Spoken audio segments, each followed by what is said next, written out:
Photo respiration के concept के बारे में समझने वाले हैं जो कि C3 प्लांट्स में होता है और C3 प्लांट्स का एक फॉल्ट के तरीके से हम समझ सकते हैं। और फोटो रिस्पायरेशन बेसिकली तब होता है जब टेम्परेचर हाई होता है। व्हाई? क्योंकि फोटो रिस्पायरेशन जब टेम्परेचर हाई होता है तब इसलिए होता है ये फिनोमेना, क्योंकि जब टेम्परेचर हाई होता है तो हमारे जो स्टोमेटा है वो क्लोज़ हो जाते हैं, क्योंकि उनको अपना पानी जो है वो बचाना रहता है। अब स्टोमेटा क्लोज़ हो गया है तो ना ऑक्सीजन बाहर जा पाएगी और ना बाहर से कार्बन डाइऑक्साइड अंदर आ पाएगी। लेकिन लाइट रिएक्शन के थ्रू जो है वो ऑक्सीजन तो बन रही है ना? जब लाइट रिएक्शन हो रहा है तो हमारा वाटर टूट रहा है और ऑक्सीजन लगातार बन रही है। लेकिन वो ऑक्सीजन बाहर नहीं जा पा रही है और बाहर से कार्बन डाइऑक्साइड अंदर नहीं आ पा रही है। तो अब इस सिचुएशन में जो हमारा रूबिस्को है, वो तो उसके पास तो है ही ये एबिलिटी कि वो या तो कार्बन डाइऑक्साइड को फिक्स कर सकता है या तो ऑक्सीजन को, depending upon their concentration. Why? क्योंकि रूबिस्को जो है वो दोनों को फिक्स कर सकता है, क्योंकि कार्बन डाइऑक्साइड और ऑक्सीजन का जो स्ट्रक्चर होता है वो ऑलमोस्ट सिमिलर होता है। तो रूबिस्को के पास होता है एबिलिटी वो किसी को भी फिक्स कर दे। अब चूँकि स्टोमेटा क्लोज़ हो गए हैं, तो कार्बन डाइऑक्साइड तो आ नहीं पा रहा है, तो ऑक्सीजन की कॉन्संट्रेशन यहाँ पर इंक्रीज़ होती ही जा रही है, होती जा रही है। तो रूबिस्को क्या करेगा कि वो जो है ऑक्सीजन को उठा के फिक्स करने लगेगा और ऑक्सीजन को फिक्स करेगा तो हमारा एक प्रोडक्ट बनेगा जिसको हम लोग कहते हैं फॉस्फोग्लाइकोलेट। और जो फॉस्फोग्लाइकोलेट हमारा ये बना, ये बहुत ही ज़्यादा यूज़लेस प्रोडक्ट है हमारे प्लांट के लिए। मतलब फॉस्फोग्लाइकोलेट का प्लांट जो है हमारा वो कोई यूज़ नहीं कर सकता, ना वो उससे एनर्जी डिराइव कर सकता है, ना ही वो आरयू मतलब ना ही वो फॉस्फोग्लाइकोलेट किसी दूसरे मेटाबॉलिक पाथवे में जाके कुछ और बना सकता है। लाइक फॉर एग्ज़ाम्पल पायरूवेट को देखें अगर हम लोग, पायरूवेट 3 कार्बन का होता है, लेकिन उसका मेटाबॉलिक इम्पोर्टेंस बहुत ज़्यादा है। पायरूवेट 3 कार्बन का होता है, ठीक है?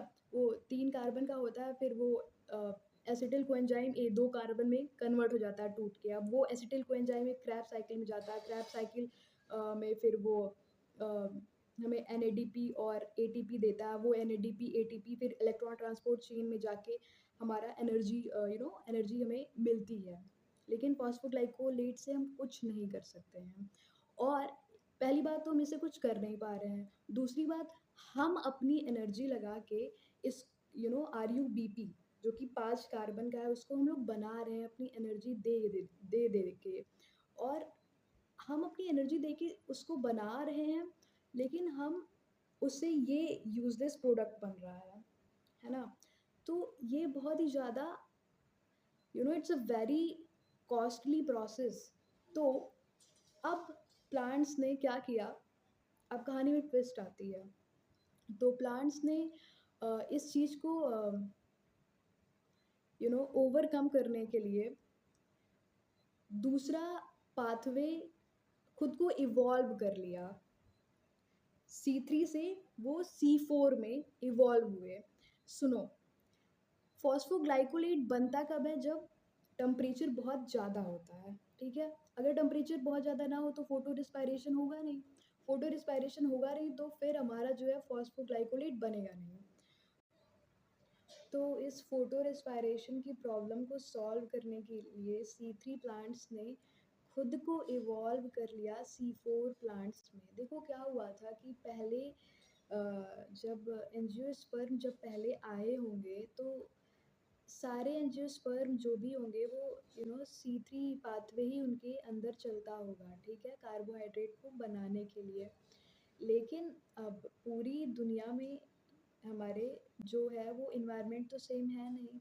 कुछ जगह बहुत गर्मी है, कुछ जगह नॉर्मल कंडीशन है। तो जो प्लांट्स बहुत गर्मी वाली कंडीशन में थे, अब वो तो कांस्टेंट जो है वो हाई टेम्परेचर में रह रहे थे। अब हाई टेम्परेचर में जब वो कॉन्स्टेंटली रह रहे हैं तो उनके अंदर फ़ोटो रिस्पायरेशन हो रहा है, कॉन्स्टेंटली, है ना? जो प्लांट्स नॉर्मल जगह पे रह रहे हैं वो तो कभी-कभार उनके अंदर हो जाए, अगर बहुत टेम्परेचर हाई होगा। लेकिन जो कांस्टेंट वहीं रह रहे हैं, तो अब वो अफ़ोर्ड नहीं कर सकते हैं कि वो अपने इतने मेहनत से बनाएँ अपने यू नो आरयूबीपी को इतने एनर्जी इतना एटीपी लगा के आरयूबीपी को बनाएँ 5 कार्बन और उनका 2 कार्बन ऐसे ही वेस्ट हो जाए जिसको वो यूज़ ना कर पाएँ।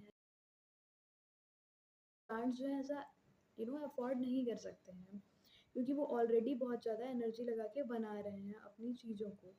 तो सी थ्री प्लांट्स जो हैं वो जो सी3 प्लांट्स अ हाई टेम्परेचर में रह रहे थे, वो सी4 प्लांट्स में तब्दील हो जाते हैं। मतलब उनके अंदर डिफरेंट मेटाबॉलिक पाथवे इवॉल्व हो जाता है।